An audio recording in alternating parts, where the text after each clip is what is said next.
Depoimento de Sérgio Brito para o Museu da Televisão Brasileira, em 3 de fevereiro de 2001. Por favor, o seu nome? É Sérgio Pedro Correia de Brito. 2 T's. Quero saber, por favor, um pouco sobre a sua infância.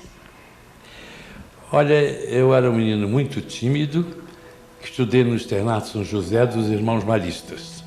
Eu era católico absoluto desde garoto, com 12 anos de idade, comunguei, confessei, aquelas coisas todas.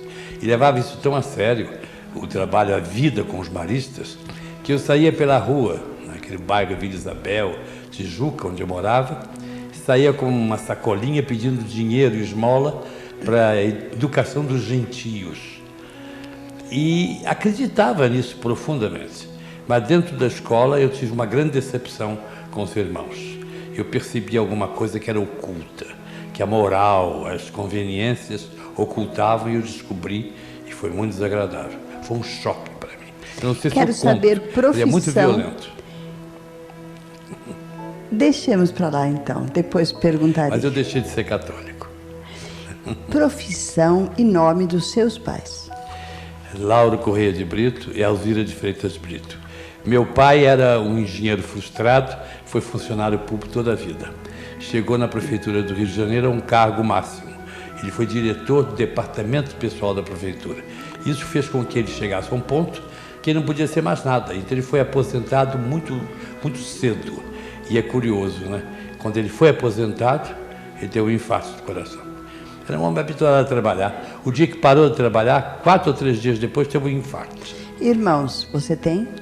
Como? Irmãos. Eu tenho um irmão casado com 2 filhos, e um dos filhos, inclusive, mora em São Paulo, trabalhou com Hiro Krugli muito tempo, e hoje em dia é professor de massagens, de tai chi, do yin, essas coisas todas, ajuda muitas pessoas, não só de teatro, mas pessoas doentes, e tem uma espécie de trabalho permanente junto aos aidéticos. Quero saber data e local do seu nascimento. Eu nasci no Rio de Janeiro, no centro da cidade, na Rua da Alfândega, no Rio. Muito típica a Rua da Alfândega, numa certa época do Rio de Janeiro, aqueles prédios altíssimos. A gente morava num andar, a gente puxava uma cordinha para abrir a porta. Tocava a campainha, puxava uma cordinha, mas uma cordinha assim, de 30 metros de comprimento, e abria a porta lá embaixo. Eu nasci numa casa dessas. Eu nasci em 29 de junho de 1923. E esse Pedro é porque eu nasci no dia de São Pedro. Quero saber os seus estudos e como é que você resolveu fazer medicina. A medicina foi propaganda subliminar da família. Minha mãe só dizia assim: meu filho vai ser médico. Meu filho vai ser médico. No dia que me perguntaram: o que você vai ser? Vou ser médico. Lógico. E aí você fez medicina Fiz no Rio? Fiz medicina na Faculdade Nacional de Medicina na Praia Vermelha, um prédio que não existe mais, que era uma época, uma grande tradição do Brasil todo, era a maior faculdade de medicina do Brasil. Agora, eu fui para a medicina, eu passei pelo colégio universitário, fiz os 6 anos de medicina e estava me especializando em obstetrícia. Mas a medicina teve alguns golpes que começaram a me decepcionar um pouco, começaram a me preocupar. Primeiro, a cabeça dos meus colegas, que só falavam assim: o meu consultório vai ser no Leblon, ou dizer Ipanema. Eles pensavam muito no dinheiro, tá certo? Todos nós vamos ser profissionais de alguma coisa, temos que ganhar dinheiro, mas eles pensavam em fortunas, e pensavam no público que pudesse pagar mais, era o de Ipanema e do Leblon. Isso me chocava. Me chocou também na medicina, quando eu trabalhava no pronto-socorro, porque eu trabalhei no pronto-socorro. No 3º ano de medicina, fui trabalhando no pronto-socorro, o Instituto Souza Guiar. E lá a gente recebia todo tipo de gente para tratar. Eu costurei cabeça de gente, olho, nariz, boca. Não era cirurgia plástica. Havia até o perigo de eu fazer alguma coisa meio errada. Mas, enfim, socorro urgente de consertar uma coisa, um corte que alguém tinha recebido. Mas também vi um rapaz de 18 anos morrer, porque não havia uma ficha exata dele. Ele não podia mais tomar adrenalina, ele sofria de asma. Naquela época, sabia pouco sobre asma. alguém deu a ele adrenalina e ele morreu na hora. E tudo porque não havia uma ficha. E você já era um artista, então? Seu Não, coração eu já batia pela arte? Mas eu não sabia que era. Eu ia ao cinema 3 vezes por semana. O cinema do meu bairro, eu ia às terças-feiras, ia às quintas, porque mudava o programa, e ia aos domingos. A família me levava ao teatro 2 vezes por semana, pelo menos. A minha família era gente que gostava muito de teatro. Mas ninguém pensava naquela época vocação teatral, vocação artística para um filho. Uma profissão como a medicina era uma coisa decente, uma coisa boa. Mas um dia, eu estudava medicina, e entrei com um amigo na UNE, na União Nacional dos Estudantes. E lá uma senhora chamada Jerusa Camões, que era dona do teatro universitário, me viu passar no corredor e disse: rapaz, vem cá, você tem uma figura tão boa, você não quer fazer teatro com a gente? Eu disse: mas eu nunca fiz teatro, eu estudo medicina. Ah, não, mas aqui são todos universitários, aqui é teatro universitário. E eu fui trabalhar com ela, lá que trabalhei com Sérgio Cardoso, Edmundo Lopes, Alberto Pérez, Sônia Oiticica, Zezé Pimentel, muita gente conhecida daquela época. E isso foi em 1945, nós fizemos Romeu e Julieta, que eu fazia um papel secundário, nem nada importante. Mas eu estava fazendo teatro. E o curioso é que, quando ela me convidou, eu disse assim na mesma hora. E no dia seguinte já tinha o texto decorado. Então, memória excepcional. A memória sempre assim, muito grande, muito grande. Mas eu tive um hábito de ler muito, desde garoto, muito cedo. Então, você teve um preparo sem perceber, inconsciente. Inconsciente, porque nos ginásios maristas, naturalmente, eles não incentivavam muito assim o gosto pela leitura, porque havia muitas restrições, né? Esse autor não se pode ler, está no índice da igreja, esse está no índice da igreja. Mas eu pegava os livros escondidos dos padres, botava uma capa de papelão e lia Zola, já lia Flaubert, e eles não sabiam o que eu estava lendo, porque eu botava aquele papelão em volta da capa. Após esse teatro universitário, quando é que você começou como um ator profissional? Bom, o teatro universitário foi em 1945. Em 1947 conheci Pascoal Carlos Magno, teatro estudante, ainda foi o teatro amador, e eu fiz lá o Hamlet com Sérgio Cardoso. Desse Hamlet, que foi estreado em 1948, no dia que estreou o Hamlet, eu tinha recebido meu diploma de médico há 4 dias antes. 2 de janeiro, o diploma de médico. 6 de janeiro, estreia do Hamlet. E o Hamlet perturbou a cabeça de todo mundo. Porque todo mundo que fez o Hamlet foi projetado no Rio de Janeiro. Foi projetado até no Brasil. Nós viemos com o Hamlet a São Paulo, em 1948. Então se criou uma coisa assim em torno de nós, e o que essa gente vai fazer? Mas eu dizia, eu sou médico, nem pensar nesse negócio. Estou brincando de fazer teatro. Mas o dia que o Sérgio Cardoso começou a organizar uma companhia, e todos que tomavam parte nesse elenco me puxavam. E um dia eu cheguei perto do meu pai e disse: olha, eu vou fazer teatro. Você estudou medicina? Papai, eu fiz medicina, agora eu tenho certeza, porque vocês me inculcaram na cabeça a ideia da medicina. Mas a minha cabeça, é lógico que era teatro, porque toda a vida a minha loucura diária era cinema e teatro. Vocês mesmo me ajudaram a gostar de teatro. Eu vou fazer teatro. Mas você não vai voltar se não der certo? Não vou voltar. Tem que dar certo. Você levava, porém, aquela seriedade incutida pela família e sua própria de fazer para valer com profissionalismo. É isso aí. E eu fundei uma companhia com o Sérgio Cardoso. E começou a minha mania de números. Nós fundamos o Teatro dos 12, porque eram 12 pessoas que tomavam parte. Rogério Jacobi, o Hoffmann Harnisch, a Bela Genauer, Sérgio Cardoso, o Luiz Linhares, o Carlos Couto, gente que tinha surgido toda com o teatro estudante. O Teatro dos 12 durou 1 ano. Mas aí já chegou a televisão. Não chegou ainda. O Teatro dos 12 foi em 49 e em 50 eu vim para São Paulo. Em 50 eu vim contratado por 4 meses e fiquei 10 anos. São Paulo naquela época era uma cidade irresistível. Eu gostava mais daquela São Paulo do que a São Paulo de hoje, porque São Paulo tinha um jeito de cidade pequena e era uma cidade grande. Era gostoso. Você tinha o prazer da cidade pequena e tinha as vantagens de uma cidade grande, culturalmente falando. Então eu vim para trabalhar com a Madalena Nicol. E a Madalena traduziu uns textos do Anatol, do Schnitzler, um autor austríaco. Vamos fazer isso na televisão. E eu tinha ouvido falar de televisão, mas eu nem tinha assistido muita televisão ainda. E porque ninguém possuía televisores. Eu morava em São Paulo como ator contratado, começando a carreira. Né? E aí eu fui com a Madalena para o estúdio da TV Tupi e decoramos, ensaiamos a peça, eram nós dois só. Nós ensaiamos três quadros.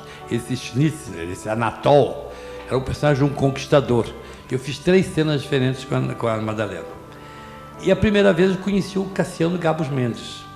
E o Cassiano nos ensinou muita coisa. Olha, nessa cena, você vai estar em primeiro plano, não mexe a cabeça. A coisa do ator de teatro que vinha e aí mexe a cabeça. Assim. Não pode, você está em primeiro plano, cuidado, você fica quieto. E aos poucos, eu era apaixonado por cinema, comecei também a compreender. A televisão, num certo modo, você não pode trabalhar as palavras tanto como no teatro. A televisão, um bom ator da televisão, aquele que diz o texto dele, pensando no que significa, sem fazer quase mais nada. Ele tem que dizer e está sentindo o que diz, mas sem interpretar palavras. A palavra interpretada é teatro. A televisão é uma coisa que narra alguma história através de imagem, de ritmos, de cortes, de sequência, de música. Tem um outro tipo de processo narrativo diferente do teatro completamente. Em 1951, você já foi para a televisão. Para a televisão Tupi de São Paulo. Aí comecei a fazer essas coisas com a Madalena Nicol. E aí aconteceu uma coisa muito engraçada. A Tupi tinha um programa, segundas-feiras, no Grande Teatro. E começou a receber no Grande Teatro companhias de teatro. Por exemplo, você fez uma temporada de uma peça de muito sucesso. Acabou a temporada. Não vai haver mais representação teatral daquela peça. Vai para a televisão. Então eu fiz muita coisa assim, Manequim de Pongetti, Teresa Racan de Zola, com Maria Della Costa, inclusive. Depois, eu não me lembro do nome dele, pode ser que você se lembre até. O rapaz que tomava conta do Grande Teatro. Ele não era um ator muito especial, mas ele era uma pessoa que trabalhava dentro da Tupi, mas dedicadamente. E ele contratava essas companhias de fora para fazer o Grande Teatro. E começou a me encomendar, faz umas peças. E pela primeira vez, eu comecei a dirigir umas peças especificamente para a televisão. Ou seja, você já se transformou também num diretor? Num diretor. Eu comecei a dirigir para a televisão e fiz assim umas 15 peças. Nessa altura também apareceu... Fala-se muito, perdão, que o ator de teatro nessa época menosprezava a televisão, tendo sido a Madalena Nicol quem começou a quebrar isto.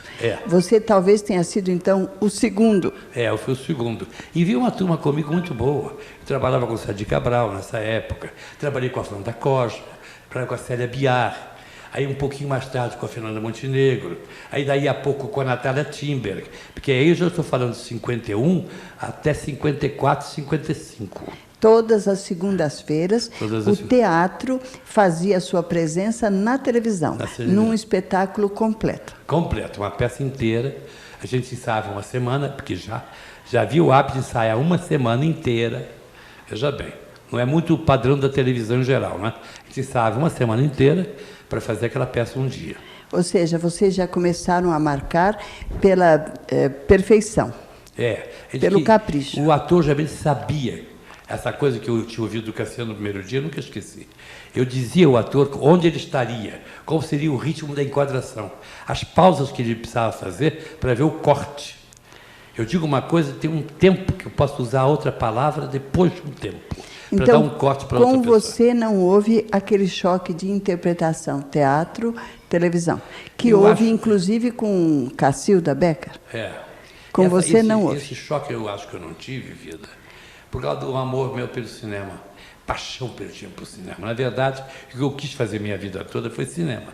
Passou uma fase que eu estava em São Paulo, eu trabalhei na Maristela, na Multifilmes do Mário Tiver. Eu fui diretor de diálogos, eu fui autor de diálogos, eu fui roteirista. Para tudo eu estava sendo preparado para dirigir. Mas essas 2 firmas de cinema faliram antes que chegasse a minha hora de dirigir. E aí comecei a ser chamado tanto para teatro, que acabou o cinema ficando de lado e nunca mais voltei. Quer dizer, eu trabalhei em alguns filmes, mas nada de importante. Você fez, ao mesmo tempo, televisão e teatro. Televisão e teatro sempre. Aliás, foi uma marca da minha vida. Eu nunca deixei de fazer teatro para fazer televisão. Nunca. Você é considerado um homem de teatro. Um homem de teatro. Uma certa época, quando eu fui em 56, fui para o Rio de Janeiro com o Teatro Brasileiro de Comédia, porque eu já era contratado do Teatro Brasileiro de Comédia, eu tinha feito o Teatro de Arena, na Fundação, eu tinha trabalhado com Maria Della Costa, em 54 inaugurei o Teatro Maria Della Costa. Quando eu fui para o TBC em 56, eu fiz a Casa do Chá do Luar de Agosto, que revelava o Ítalo Rossi. E aí nós fomos para o Rio de Janeiro fazer essa peça. Aí eu soube que o Teatro Tupi do Rio de Janeiro tinha estado nas mãos do Celli, Tônia Carreiro e Paulo Tran, mas que eles tinham desistido, tinham cansado depois de seis semanas. Eu fui lá e o Guilherme Figueiredo, que tomava conta da Tupi do Rio, disse, olha, eu sou capaz. Eu tenho já um grupo de peças que eu já fiz, estão prontas, é fácil remontar. E eu acho que eu tenho capacidade de montar um programa uma vez por semana, toda segunda-feira. Ele ficou espantado. Vamos fazer o seguinte, você faz um, o Sérgio Cardoso faz o outro. Então eu fiz uma semana, Os Espectros de Ibsen. Eu estreiei com essa peça. E na semana seguinte o Sérgio Cardoso fez. A minha peça parece que funcionou mais que a do Sérgio. E o Sérgio ficou meio vacilando em continuar ou não. E na terceira semana me chamaram, na quarta semana eu fiz, na quinta eu fiz, aí fizeram um contrato comigo. E, sabe que eu nunca assinei contrato? Eu trabalhei 6 anos na Tupi sem contrato. Eu recebia na hora que o programa acabava. Mandavam o cachê para mim em dinheiro, eu assinava o recibo e pagava todo mundo. Agora, todo mundo sabia quanto eu recebia. E os atores da televisão nessa época, o pessoal da TV do Rio, ficou muito enciumado, porque achava que nós recebíamos muito. Mas nós não éramos contratados da televisão, né? Vamos lembrar peças que você fez, teatros que você fez na televisão nessa época? Ah, me lembro de algumas coisas. Eu fiz Uma Noite que Volta, do Samuel Ravet, que eu tinha feito em São Paulo. Eu fiz Os Espectros de Ibsen. Fui João Gabriel Borkman, do Ibsen também. Eu fiz Sétimo Céu, baseado naquele filme, porque houve uma característica curiosa. Nós fazíamos grandes textos, não os clássicos, porque eu acho que clássico você não pode ensaiar numa semana. Não há jeito. Então nós fizemos grandes textos, Tchekhov, Ibsen, Gorky, Pirandello, Bernard Shaw. Isso nós fizemos a valer. Fizemos adaptações de Flaubert, Balzac, Dostoiévski, que eu fiz 5 ou 6. Mas clássico não. Fiz Nelson Rodrigues, Arthur Azevedo, Martins Pena. Fiz um repertório muito... Eu fiz 400 peças no Grande Teatro. 6 anos na Tupi, ao vivo. Só no último ano, 62, na Tupi, eu comecei a fazer um ato ao vivo, um ato gravado. Chegou o videotape. Chegou o videotape. E o videotape deu mais trabalho do que ao vivo? Deu mais trabalho, mesmo mais insegurança. Mesmo sendo na Gillette. Eu trabalhava até de madrugada assistindo a edição na Gillette, porque eu não tinha confiança em ninguém para deixar fazer a minha edição sem eu estar perto. O videotape foi uma coisa surpreendente, porque, de um lado, ele tirou da gente aquele empolgamento de parecer que estava representando por uma plateia invisível, que era a câmera. A gente representava agora por uma câmera, mas a gente podia errar, podia parar, emendar. Qualquer defeitozinho parava. E antigamente a gente se virava e o defeito passava. Você sabe que um pouco a gente perdeu o calor que tinha. E o público ressentiu. Eu fiz espetáculos com videotape muito melhores que sem videotape. Mas algum calor que tinha antes não era o mesmo. Me fale do Grupo do 7. Pois é, aí quando nós estávamos ainda na Tupi, porque depois eu fiz TV Rio, né, 63, 64, e Globo 65, o mesmo programa Grande Teatro. Mas em fim de 58, a nossa turma resolveu sair do TBC. Fernanda, Ítalo, Rato, eu, Fernando Torres, saímos do TVC. E quisemos formar uma companhia. E aí a televisão teve a força de nos ajudar. Foi a televisão que nos empurrou para o Teatro dos Sete. Eu cheguei na frente no programa, cheguei ao ar antes do programa começar e disse: olha, vocês que nos têm prestigiado tanto esses anos todos, agora precisam saber, precisam demonstrar se vocês gostam mesmo da gente, se acreditam mesmo em nós.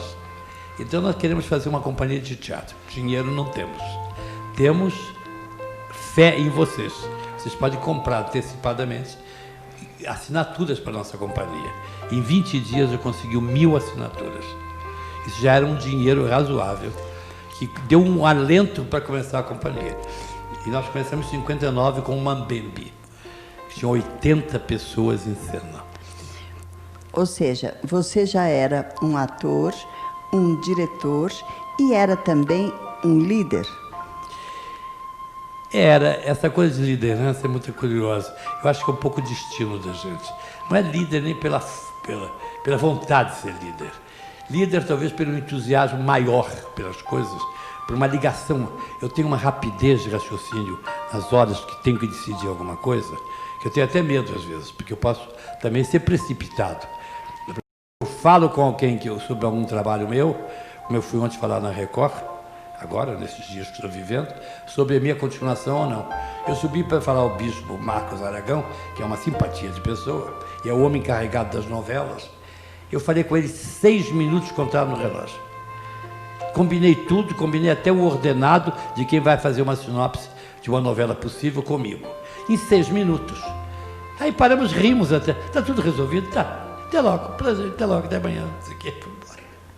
Mas eu acho que isso me faz líder. Eu sei o que eu quero. Eu sei exatamente o que eu quero. Eu na Tupi, por exemplo, naquela época, eu liderava e garantia a eles que os ordenados eram equilibrados. Eu ganhava igual a Fernanda e o Ita e a Natália, o ordenado de ator. Eu ganhava o meu ordenado de diretor igual do Fernando Torres, igual do Flávio Rangel, que dirigia comigo. Então eles sabiam que não havia possibilidade nenhuma de engano. Eles sabiam quanto eu ganhava. Eles sabiam como eu distribuía a verba. Eu ganhava como diretor, como ator e como produtor, porque eu ficava sempre procurando peças, mandando o Manuel Carlos, que foi o nosso grande adaptador nessa época, né? Porque era um grupo grande que vivia muito junto, Fernando, Manuel Carlos, Fábio Sabag, nós éramos muito ligados. O Manuel Carlos adaptava tudo para nós. Então eles sabiam, tinham confiança em mim. Lógico que eu fiquei um líder. O Teatro dos Sete, de um certo modo, o empurrão inicial foi meu, mas o nosso administrador era o Fernando Torres, porque nessa época ele era menos ambicioso como ator. Depois teve o seu espaço e se tornou um ator excelente também. Mas sempre um pouco menos ambicioso. Menos ambicioso. Quero saber, depois, você ligando-se a trabalhos mais televisivos, chamemos assim, como novelas, etc. Pois é. Porque até então você está falando de teatro em televisão.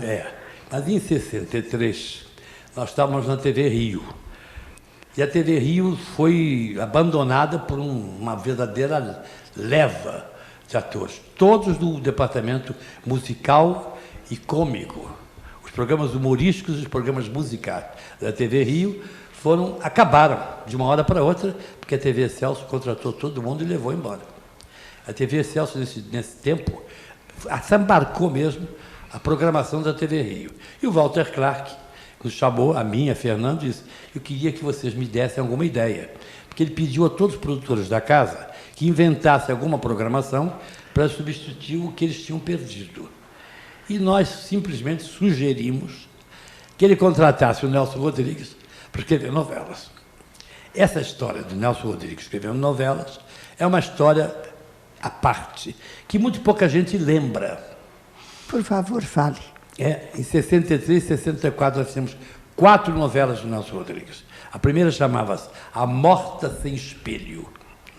Tinha música de Baden Powell com letra de Vinícius de Moraes, composta especialmente para a novela. Depois ele fez Pouco Amor Não É Amor, Depois, para tapear um pouco e enganar a censura, que não queria deixar que o Nelson Rodrigues passasse às 7 da noite, ele fez uma adaptação do Tronco de Ipê, do José de Alencar. Chamava-se Sonho de Amor. Mas era muito mais Nelson Rodrigues que José de Alencar, evidentemente. Depois, a quarta novela foi O Desconhecido. Mas o grande problema nessa época era o mito Nelson Rodrigues. Ele era considerado o escandaloso, o proibido, o tarado, o louco. Então, por exemplo, situações que em todas as novelas tem. Uma mãe briga com a filha diz, você não gosta de mim porque eu sou mulher, porque eu sou mais bonita que você. Essas coisas aparecem em quantas novelas? Esses choques já não aconteceram. Mas o Nelson Rodrigues não podia. E a censura dizia, mas é Nelson Rodrigues. Mas, minha senhora, esse problema apareceu na novela semana passada. Ah, mas não pode, aqui Nelson Rodrigues. Então, eu cortava tudo. Era uma dificuldade. A gente passamos as primeiras semanas regravando cenas, modificando roteiros. Um inferno. A censura em cima da gente. Até que depois amainou um pouquinho. E o Nelson Rodrigues, nas primeiras novelas, fazia o narrador. Uma coisa um pouco assim. No capítulo anterior, e o Nelson falava com uma voz carregada, arrastada, e dizia assim, no capítulo passado, levava um século para falar, vocês viram que fulana de tal deu um tabefe na cara do namorado, porque ele foi muito ousado. E era muito divertido. Lógico, havia um público imenso para ouvir o Nelson Rodrigues. Mas ele não era muito uma pessoa para o gosto noveleiro da novela que começava. Talvez hoje fosse um sucesso fazer uma novela de Nelson Rodrigues. Naquela época foi inusitado. Ousado. Mas sucesso mesmo relativo. Mas foi uma experiência, foi uma fase nossa na televisão muito divertida. Mas aí, em 65, eu estava na Globo e o nosso programa não tinha patrocinador. E a Globo estava no início da sua carreira, com dificuldades econômicas ainda. Não tinha Walter Clark. E aí, um dia, o Walter Clark chegou lá para fazer novelas. Mas eu já tinha dirigido uma novela que estava no meio do caminho, uma novela da Glória Magadã. E a Glória Magadã se interessou em me colocar dirigindo a próxima novela, que era Eu Compro Essa Mulher.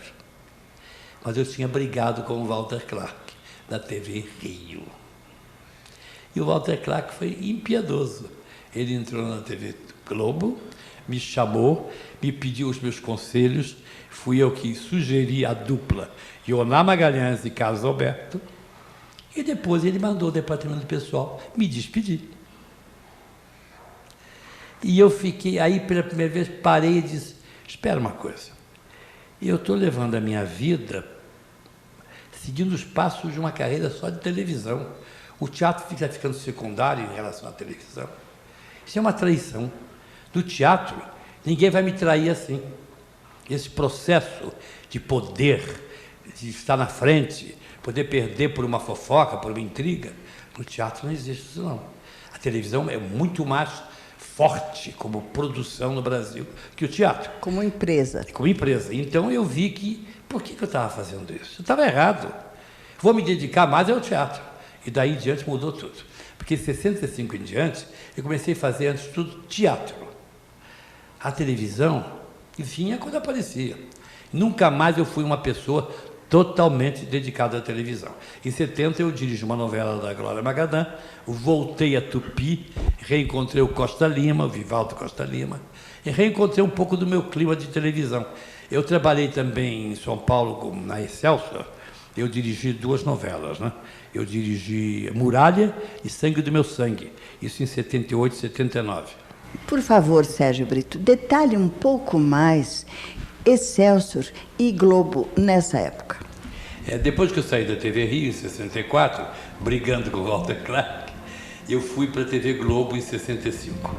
E fiquei lá em 65, trabalhando no Grande Teatro, e depois dirigi uma novela inicial da Glória Magadã, de que eu não me lembro o nome, a primeira. Depois dirigi uma novela excelente da Glória, que foi adaptada para o português, porque é tudo escrito em espanhol, pelo Daniel Mas Gonzalez, aquele jornalista que fez muito sucesso, muita badalação a respeito do nome dele. Infelizmente, o Daniel já morreu, né? E é O Rosto de Mulher, que era baseado na ideia principal num filme da Joan Crawford, que chamava-se O Rosto de Mulher. Era uma novela com a Natália Timber, uma novela excelente. Tinha Miriam Pires, Carlos Alberto, Cláudio Marzo, Léa Bulcão. Tinha um elenco muito interessante, foi uma novela de muito sucesso. A Glória Magalhães queria que eu dirigisse Eu Compro Essa Mulher. E eu indiquei para a Globo os nomes do Carlos Alberto e Ana Magalhães para fazer a novela. Eu me lembro que o Walter Clark disse assim, mas não são canastrões? Eu disse, não, eu acho que são uns atores que têm uma certa imponência vocal, uma certa vibração especial, que se você quiser chamar de canastrão, chame, mas isso serve para esse tipo de novela. E era uma novela apaixonada, muito exagerada, muito gosto da Glória Magalhães. E foi um sucesso fantástico. Mas eu não dirigi não, porque o Walter não tinha esquecido a briga minha com ele na TV Rio e me despediu. Aí eu fiquei sem fazer televisão um tempo. E em 1967, eu já estava fazendo teatro. E vim para o Rio, para São Paulo. E encontrei a Excelsior, que me convidou para dirigir o programa da Bibi, Bibi ao Vivo. Era um programa de auditório, eu trabalhei nesse programa há uns 5 meses, e um dia chegou-se à conclusão que era impossível manter a briga com a Hebe, porque a Hebe estava na Record, tinha todo mundo da música popular brasileira, as ordens dela, Jair Rodrigues, Elis Regina, enfim, só esses dois para lembrar que tinha Caetano, Gilberto Gil, e vai por aí fora. Até Chico. Até Chico. E nós, o que tínhamos nós? Tínhamos bons cantores, mas não os nomes do momento. Nós tínhamos Ângela Maria, Calbi Peixoto, Leni Everson, mas os outros eram os nomes do momento. Então se chegou à conclusão que era melhor fazer outra coisa. A Bibi foi fazer um programa que também não deu certo na época, e eu fui dirigir novela, dirigi a Muralha. Foi uma oportunidade, uma Fale lembrança, sobre a Muralha. Uma lembrança muito forte para mim, a Muralha. Eu trabalhava com o Gonzaga Blota, e nessa época, eu disse ao Edson Leite que eu queria colocar o Gonzaga como co-diretor comigo. Na verdade, ele era muito responsável pela imagem, pela direção de TV, porque nós combinávamos, tínhamos ideias paralelas, era uma coisa muito afinada. Eu me dei muito bem com o Gonzaga Blota. E depois nós acabamos dirigindo até... Eu ensaiava uma cena e ensaiava outra. E foi um resultado magnífico. Agora, era a Muralha em que os bandeirantes eram heróis. Em 67, 68, aí a gente não sabia ainda essa visão nova sobre a história do Brasil, onde os bandeirantes são quase criminosos, assassinos, predadores da natureza e da vida dos outros. Vândalos. Vândalos. Porque conquistaram o sertão, desbravaram o sertão. Para quê? Para roubar e ganhar dinheiro e matar todo mundo e tomar conta do terreno para eles. Pegar as Índias. E pegar as Índias também. Então a nossa novela Muralha é uma novela do passado. Eu acho até é uma pena que não exista isso gravado para a gente ver um outro tipo de televisão, um outro tipo de mentalidade, digamos assim. Eu fiz também Sangue do Meu Sangue na Excelsior, que foi uma novela de muito sucesso. Tinha Tônia Carreiro, Fernanda Montenegro, Sete Bruno, Francisco do Vicente Coco, Cesso. Do Vicente Cesso. Tinha Rodolfo Maier, tinha Mauro Mendonça, Henrique Martins, Armando Bogos, Nívia Maria, Nissete Bruno, Salomé Parísio, era Sadi Cabral, Sérgio Brito também entrava lá no papel. Era uma novela incrível de elenco. Mas a Excelsior começou a dar para fora. Começou a não pagar a gente. E eu não podia viver em São Paulo sem receber, não era minha terra. Eu sou carioca, a minha vida era no Rio. Eu tive que desistir. Nessa época, eu estava por acaso trabalhando com a Ruth Escobar também, no balcão do Vitor Garcia, que foi uma experiência inacreditável de teatro. Mas também a Ruth não pagava. E tinha olhado que a TV Excelsior e a Ruth Escobar e o Vitor Garcia.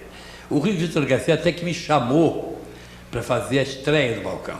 Você disse, você faz muito bem esse espetáculo, eu quero que você venha fazer. Mas eu não pude, porque essa altura eu já estava contratado pela Tupi do Rio para fazer E Nós Aonde Vamos, da Glória Magadão. Uma novela que tinha a Leila Diniz e a Márcia de Windsor. Eva Tudor, tinha um elenco muito interessante. Mas eu não me convencia muito, não conseguia acreditar naquela linguagem da Glória Magadã. Doutor Felipe de Oliveira, saia imediatamente da minha residência. Alguém diz, saia da minha residência? Saia da minha casa. Ô Felipe, sai da minha casa. Ô Felipe de Oliveira, qualquer coisa. Mas essa linguagem formal, mas isso é o rococó. Que rococó, Glória? Rococó, essa linguagem empolada que impressiona muito em televisão. Mas, Glória, Leila Diniz é a heroína dessa história. Ela é o símbolo de uma mulher moderna no Brasil. Como é que ela vai dizer, Felipe de Oliveira, sai imediatamente da minha residência? Não é possível. Eu tentei convencê-la. Passei uma noite trabalhando com ela. Você sabe que eu convenci. Mas quando chegou no dia seguinte, de manhã, eu ia sair para a televisão para gravar os 10 primeiros capítulos. Começar. Ela telefona para mim, Sérgio Brito, não dormi essa noite por sua causa. Não quero as modificações que você fez comigo. Você, com seu bom gosto, eu acho que essa frase é histórica, você, com seu bom gosto, vai destruir a minha novela. Eu acho que isso é capital para um raciocínio de um tipo de televisão que se estabeleceu com as novelas da Dona Glória Magadã. Você sabe que a Glória Magadã escapou de Cuba, fugiu de Cuba no último avião, antes que Fidel tomasse conta de tudo. E Fidel deixou ela escapar para o Brasil com aquela porcaria daquela novela que ela trouxe para nós. Agora, aí 70, eu depois de um mês e meio, nós chegamos harmoniosamente à condição de saber que nós não podíamos trabalhar juntos. Eu fiz uma cena, por exemplo, com a Leila Diniz e a Yara Amaral. A Yara Amaral fazia a irmã da Leila e a Amaral ficava grávida, era uma moça solteira, e para vergonha, a família não podia aceitar aquilo, ela não podia ter aquele filho. E a irmã, que era a Leila Diniz, que era a moça jovem, que morava no Leblon, deixa a criança comigo, eu assumo essa. Então tinha grandes 3 capítulos iniciais, em que a Yara Amaral vivia o seu drama contando para a irmã a história dessa criança. Naturalmente, o centro da história era a Yara Amaral, não era a Leila Diniz. Você não podia deixar de dar pelo menos planos iguais para as duas. A Glória Magadã viu a gravação dos 3 capítulos, fez refazer tudo. Não. A Leila Diniz é estrela da novela, outra coisa de raciocínio de uma época de televisão. Ela é estrela e não pode ter uma competidora, a Yara Amaral, tendo planos iguais a ela. Eu digo, mas a Yara Amaral está contando a coisa fulminante da história. Não pode. A outra pode ter planos americanos no máximo. Os primeiros planos são da Leila. Aí nós entramos numa discussão que não tem fim.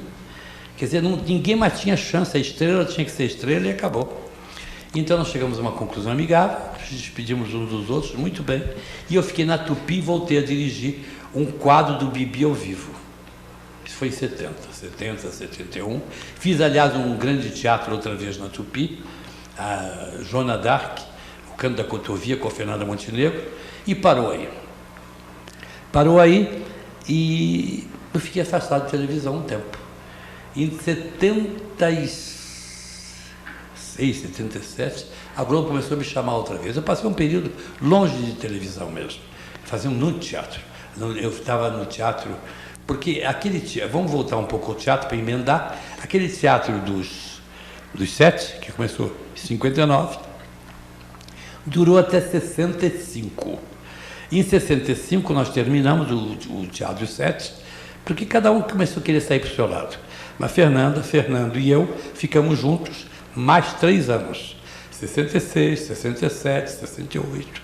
Fizemos 3 peças de muito sucesso que nos sustentaram a vida naquele período. O Homem do Princípio ao Fim, A Mulher de Todos Nós e A Volta ao Lar. E nós lançamos no Brasil pela primeira vez o Harold Pinter, o autor inglês tão apreciado e tão discutido. Nós viajamos pelo Brasil todo com essas 3 peças e chegamos a São Paulo. Aí em São Paulo eu estava aqui, fui contratado pela Excelsior para dirigir Bibi, depois dirigir A Muralha, Sangue do Meu Sangue, voltou toda aquela história. Mas em 67, em 69, 70, quando eu saí de São Paulo, fui dirigir a novela no Rio, eu também me separei de Fernando e Fernando. Então, em vez de Teatro dos 12, Teatro dos 7, virou Teatro do 1. E eu fui para o Teatro Senac do Rio de Janeiro, na rua Pompeu Loureiro, era um auditório do Senac, transformei em teatro, que irá 7 anos, de 70 a 77. Nesse período, eu fiz uma participação outra em novela da Globo, eu fiz Super Manuela, eu fiz Olhar Eurídice do Campo, eu fiz Escalada, uma parte muito boa na Escalada. Foi a melhor coisa que eu fiz na Globo, foi Escalada. Eu fiz Paraíso, isso já em 81, do Benedito Rui Barbosa. Mas eu fiquei no teatro. Agora eu já não era mais um homem de televisão. Não adiantava. Não adiantava fingir, porque não era mais um homem de televisão. Eu podia fazer televisão também, mas sem o empolgamento de antes. Porque a verdade é que a gente se habituou no início, cada um de nós, um artista mais responsável, tinha a possibilidade de escolher o que fazia na televisão. Porque a gente que escolhia. E a televisão passou a ser a grande empresa que te contrata, como a sinopse, que pode ser modificada, inclusive. No Paraíso, do Benedito Rui Barbosa, eu fazia o marido da Teresa Raquel. Eu tinha sido prefeito de uma cidade e eu estava promovendo a eleição da minha mulher para o meu lugar, para que ela eleita não deixasse que certas tramóias minhas, não muito perigosas, ele não era nenhum bandido desses dos dias de hoje, era um bandidinho daquela época, né? Não fossem descobertas. E ela devia ganhar a eleição, porque devia ser a grande anedota do final da novela, que a Teresa ganhava a eleição, se colocava de prefeita e começava a me acusar. A Teresa foi convidada para fazer a novela das 8. A Globo mandou o Benedito do Rui Barbosa tirar ela da novela. E tirou. Mas o Benedito ficou com tanto ódio disso, porque teve que modificar a novela dele toda, que ele fez a Teresa morrer num desastre de automóvel provocado pelo próprio chofer da família, que nesse caso era amante da Teresa. E de repente, eu que era um sujeito pacato, bem-humorado, tinha grandes cenas de comédia com a Ari Fontoura, que fazia um padre da cidade, virei um corno. Meu papel ficou dramático. Um dia eu cheguei no estúdio e não sabia com que cara eu falava. Aliás, pior ainda, porque o chofer matou a patroa no desastre de automóvel, porque descobriu que ela também o enganava. Então eu virei bicorno. Foi demais. E são coisas dos perigos de você ser contratado com uma sinopse. Essa é uma experiência inédita. E depois, há um tempo, eu fiz 3 novelas que eu acho muito interessantes. Foi na Manchete. Dona Beija, eu fiz também Marquesa de Santos. A Marquesa de Santos era uma minissérie, com Maitê Proença. Depois fiz Dona Beija com Maitê Proença também, direção do Herval Rossano.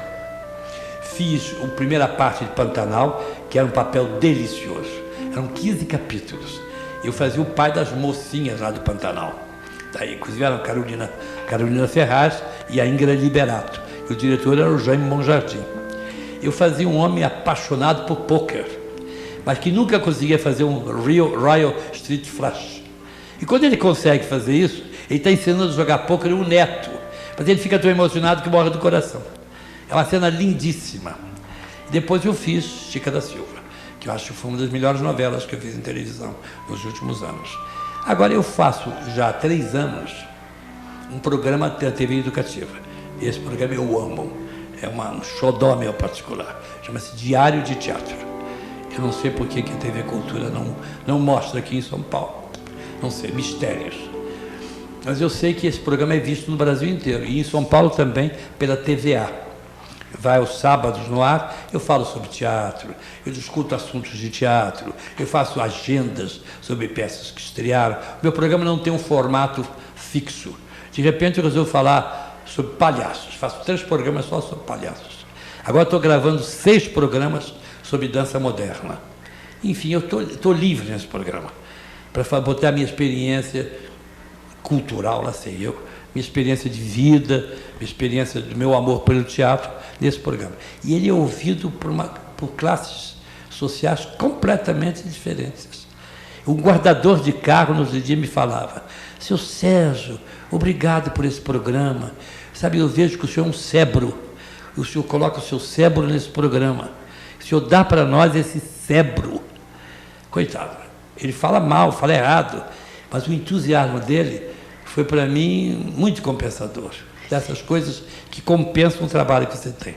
Porque ele disse assim, eu não entendo tudo que o senhor fala, mas eu quero ouvir o que o senhor fala.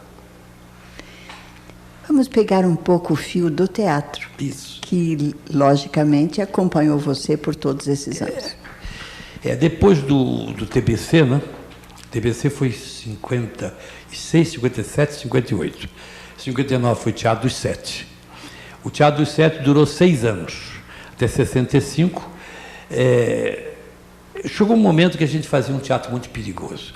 Era tão apaixonado e tão quase amador no espírito, que Fernando, eu e Ítalo não tínhamos ordenado.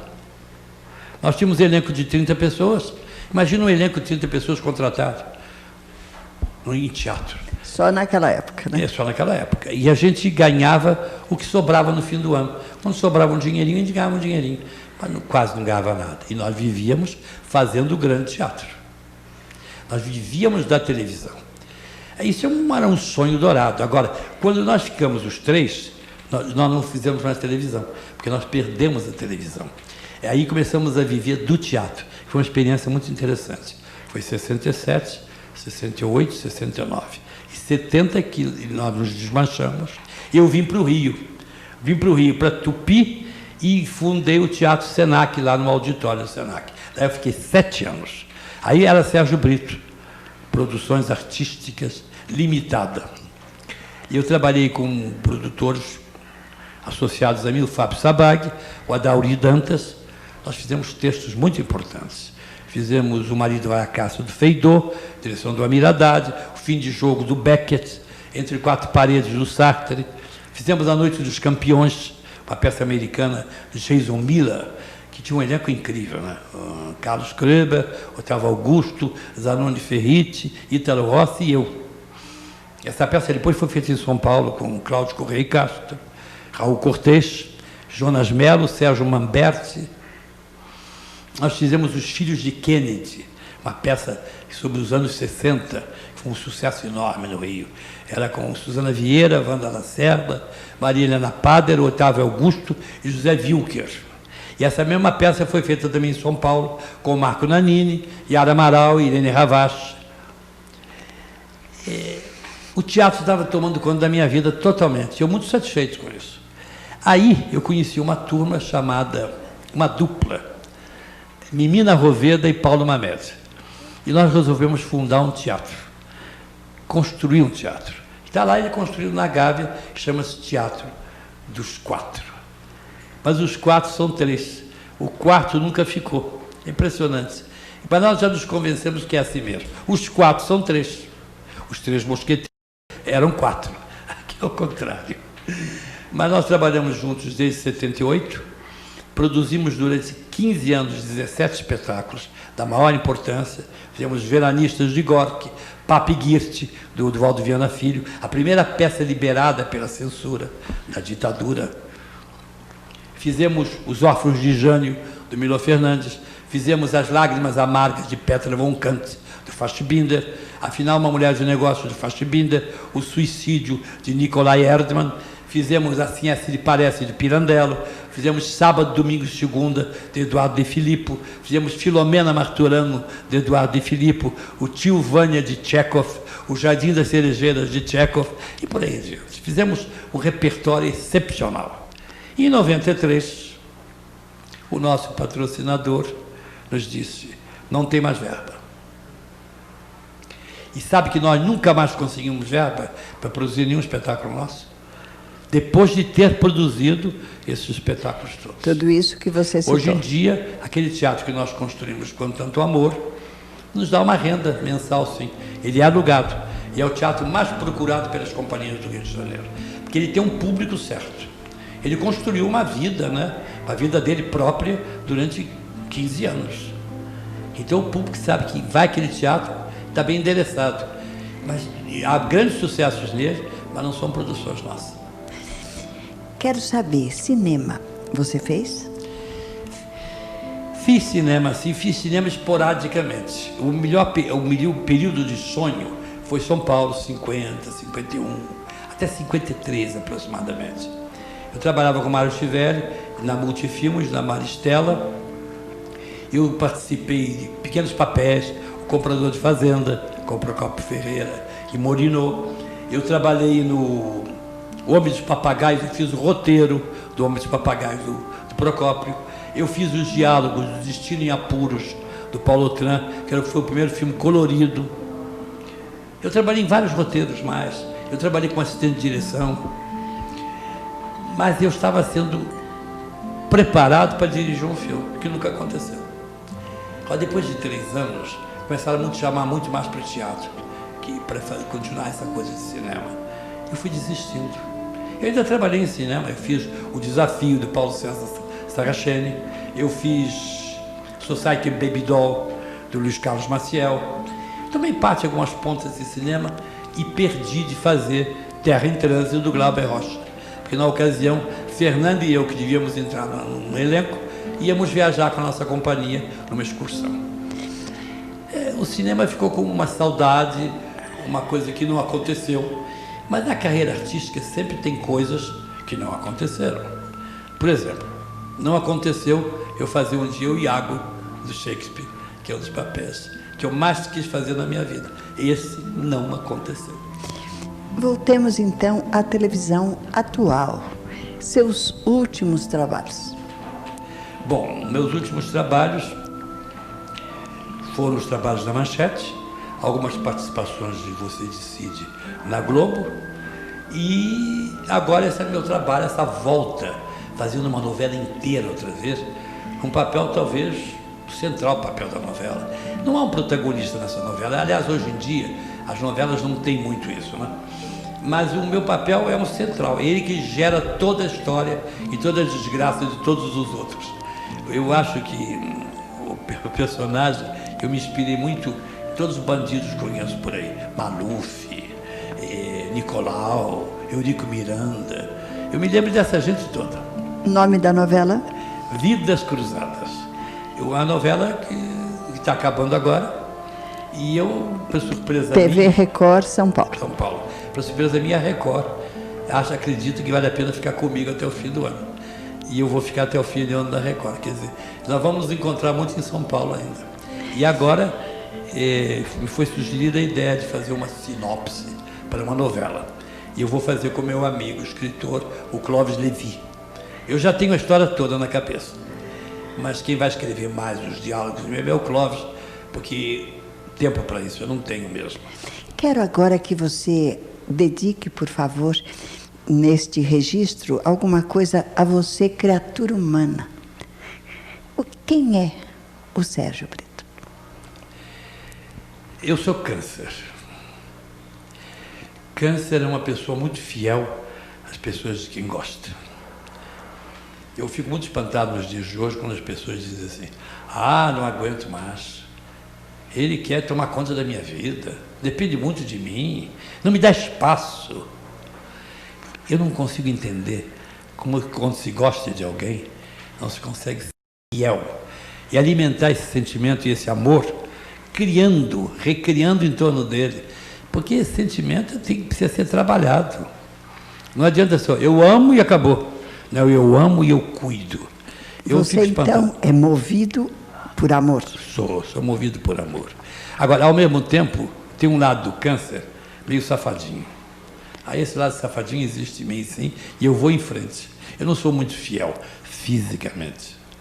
Afetivamente, completamente fiel. É um contraste, eu sou assim. Agora, eu sou entusiasta da vida, mas sou entusiasta da vida. Olha, todo mundo diz assim, todo mundo me vê e olha a minha carreira e diz, mas puxa vida, que carreira vitoriosa, que maravilha de carreira. É muito bonito visto assim. Estou com 77 anos de idade, estou vivo, estou trabalhando, tenho um grande entusiasmo pelo trabalho, faço sempre 10 coisas ao mesmo tempo. Mas eu não me engano, a vida foi muito dura, muito dura. Talvez seja isso também que alimente a gente. Eu trabalho que nem um louco, já fiz uma safena, quando eu fumava demais, tive isso. Aliás, uma boa publicidade aqui contra cigarro. Fumar é uma destruição, é mesmo. Eu não fumo há 28 anos. Eu acho que uma das coisas que me sustenta, mas eu fiz uma safena. Depois da safena, deu uma sacudida na minha energia fantástica, foi um resultado excepcional a operação de safena. Mas eu acredito que tem uma coisa que a gente precisa ter na cabeça, uma droga particular, que não é a cocaína, nem a maconha, nem a heroína, nem o LSD dá a você. A tua loucura. Essa loucura eu tenho, e graças a Deus, é uma coisa que eu peço não perder. Porque no dia que eu perder, eu vou ficar sentado em casa e morro. Essa loucura por trabalho. Me fale um pouco sobre Deus. Você, no começo, quis entrar, e eu cortei, sobre algumas ressalvas que você teve com representantes de Deus. O que é Deus para você? Deus para mim é aquilo que eu não sei. Eu acredito em Deus porque vendo o mundo em volta da gente, olhando o céu, olhando a natureza, olhando tudo em volta de nós, olhando o semelhante. Não adianta dizer que o homem se reproduz assim, o animal se reproduz, é parecido, a planta se reproduz assim, é pouco. Tem que haver alguém que pensa tudo isso, que está acima de nós, ao lado de nós, permanentemente ao lado de nós. Agora, eu não sei como é. E não tenho a pretensão de querer saber como é. Eu aceito que existe Deus. Eu rezo a Ele. Diariamente. Aceito até algumas manifestações. Respeito todas. Eu acho que aceito as manifestações das religiões até mais primitivas. Candomblé, espiritismo. Tudo está bem. Eu não me dedico especialmente a nenhum deles. Embora eu tenha algumas ligações com a Mãe de Santo, que para mim é uma espécie de conselheira, sabe, terapeuta psicológica. É uma mulher maravilhosa. Mas eu não posso dizer que eu sou do candomblé totalmente. Sou por uma admiração, por a ligação com essa pessoa, e que o candomblé me dá um sossego às vezes. É incrível. Eu entro na casa de santo, eu tenho um sossego. E os santos são mais primitivos, não cobram nada da gente.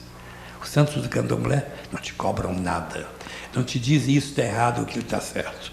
Em compensação, a minha decepção veio de uma igreja que, com o passar dos tempos, eu pude compreender melhor. Eu falo especificamente da Igreja Católica. Eu acho que o homem precisa, às vezes, localizar o seu Deus. Isso é uma necessidade que alguns têm.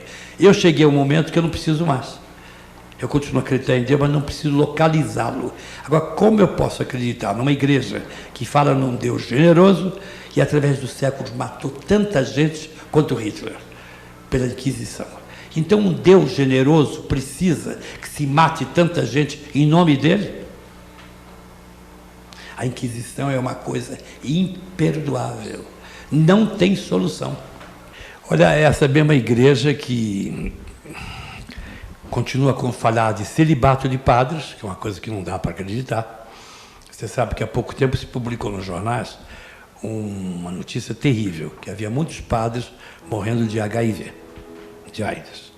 Depois se publicou uma notícia que a incidência de morte tinha diminuído. Então, porque eles usaram o preservativo que o Papa proibiu. Espertos padres e certos padres. Errado o Papa.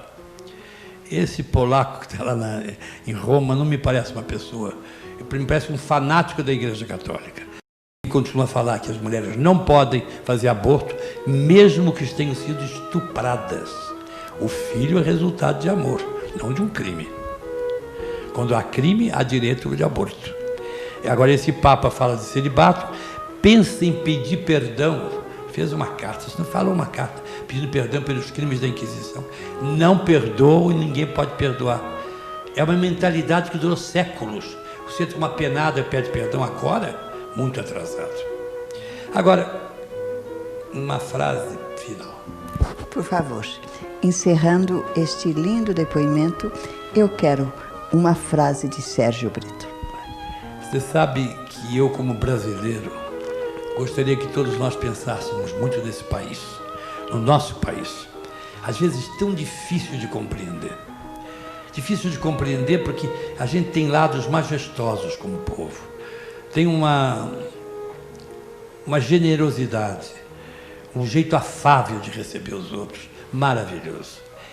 Mas às vezes a gente fica chocado com os crimes, com um espírito muito safado no ar. Será que nós precisamos compreender melhor esse povo? Pelo menos nós. Se os outros não compreendem, nós precisamos nos compreender. Nós somos uma raça mestiça, vida. Não há jeito de fugir a isso. Nós somos 60% negros.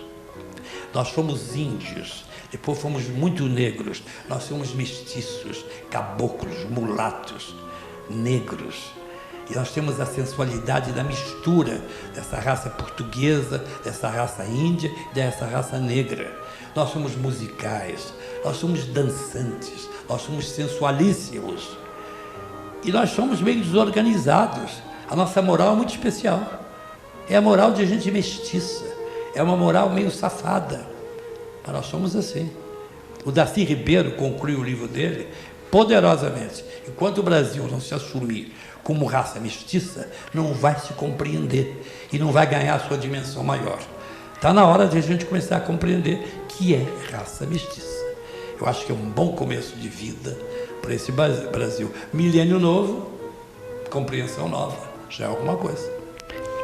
Sérgio Brito, foi uma grande honra estar aqui hoje com você. Muito obrigada. Prazer estar com você, vida. Um beijo.